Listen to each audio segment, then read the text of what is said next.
Big time fight coming up this weekend at middleweight. We have Wellington Turman taking on Bruno Silva. Now, no, it's not that pint-sized flyweight that's really been having tons of success knocking people out.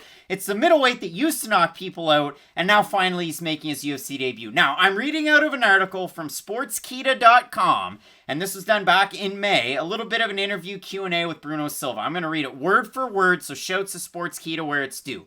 Your last fight was in November 2018. What was the reason for the long period of inactivity? Bruno Silva. I had a problem with USADA. I spent a lot of money to prove my innocence, but USADA doesn't impose itself. They want you to take over, and I would never assume something I didn't do. I didn't use it, but I was suspended for 2 years. I have my conscience clear, and that's why the UFC believed in me, supported me, and didn't fire me. But this is over now, and as I always go over the top this time, it will be no different. Matt, Bruno Silva was supposed to fight on short notice back in 2019 against one Deron Win. And I was over the moon because Bruno Silva is an absolute unit. And if you watched him fight with M1 Global, he knocked out Alexander Shlemenko, he knocked out Artem Frolov to win the middleweight championship.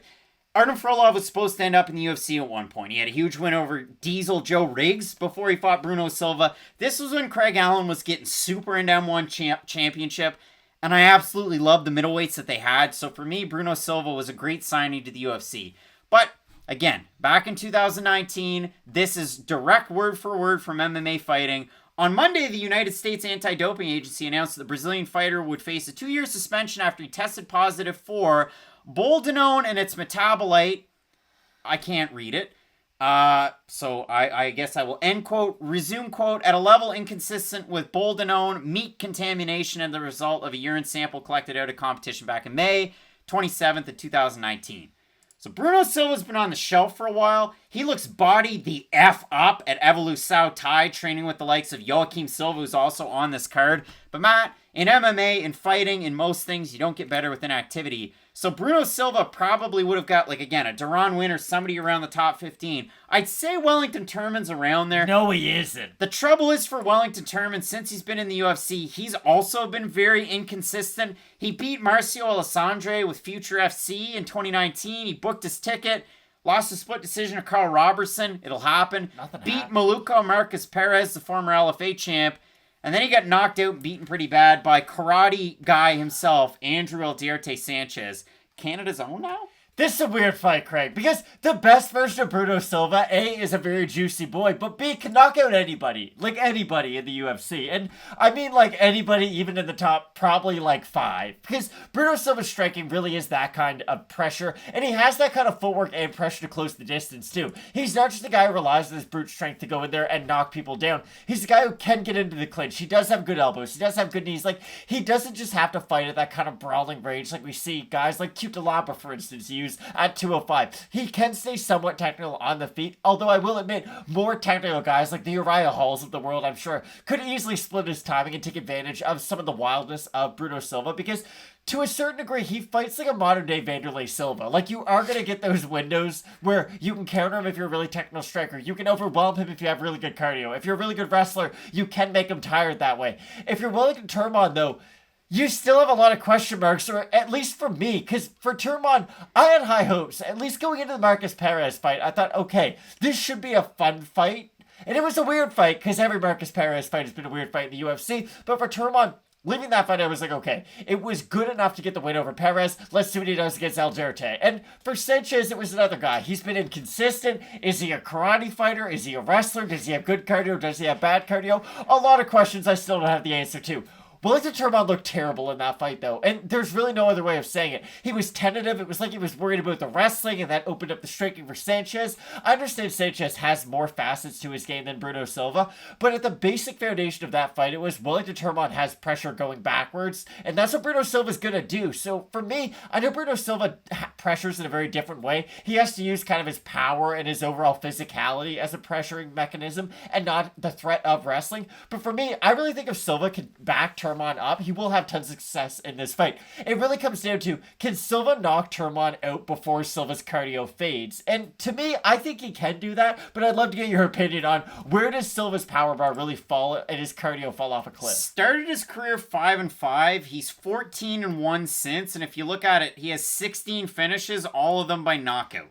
love to see 19 it. wins, 16 knockouts. Like, it's insane. And again, the level of competition. Fabio Aguiar's on there. He's fought some good guys. Like, we can really pick through, but the last two. Artem Frolov was almost in the UFC. Alexander Shlemenko probably beat Gegard Mousasi in Bellator, but they robbed him of a win. But He also lost to Tito Ortiz, so not the hill I die on. It's true, but for Frolov, yeah, he was supposed to end up in the UFC. I know if you go on his Tapology page, it doesn't show it as like a possible booking. He's supposed to fight CB Dollaway. Oh wait, in the UFC, but he got hurt. And then he lost to Bruno Silva. So it's unfortunate for Frolov, but that's how good Bruno Silva was. So I don't really know what we're going to get here. If I go off of prior performances, yes, I like Bruno Silva. I look at the odds. Silva opened, a plus 145. He's a minus 148 right now. Huge shift in the odds. Turman opened minus 170. He's a plus 121 right now. If I'm looking over on Tapology, Bruno Silva's the biggest mover and shaker at a 53% clip. So it does scare me off the line a little bit. When I look over on Tapology, 749 total votes, 83% Silva. 81% by knockout. For the 17% that I've Turman, 61% by decision. If Turman bites down on the mouthpiece and he's able to counter well, he could get a win.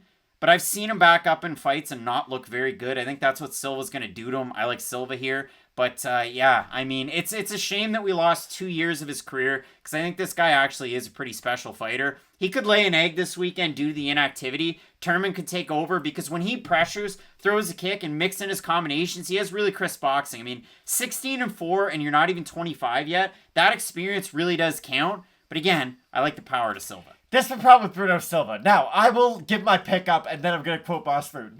I do agree with you. I think Bruno Silva should win this fight. Again, you only can go off what you know from Bruno Silva's prior fights. And from what we know, he's a dangerous knockout artist. Now, Boss Fruit talked about Alistair Overeem once, and he said that sometimes when guys get off steroids, they lose confidence because they understand how undestroyable or indestructible they were. Said it was an accident. I understand. I'm Allegedly. just saying, if it was not an accident, and let's say it was something he was tinkering around with before he was with the UFC, all allegedly, but it is a confidence, or it takes away from your confidence. If that was something that helped you in your prior performances, and now you're competing without that thing, you might go into the cage knowing, okay, I don't really have that crutch to fall back on. I don't have that thing that did help me be good to begin with. Now, again, all allegedly, and maybe he was right, and USADA just laid an egg, and all the science was wrong, and Bruno Silva was right. Maybe he is right, and I do agree with you. He should win this fight, but that's always something that just sticks in the back of my mind when guys do fail through USADA suspension. Both of us going with Bruno Silva to get the win in his UFC debut. I love the fight, though. It should be great. You can't sleep on this one. Big fights ahead on the main card. You're not going to want to miss any of them. So keep it locked in with Fight Night Picks, and as we always say, let's get into it.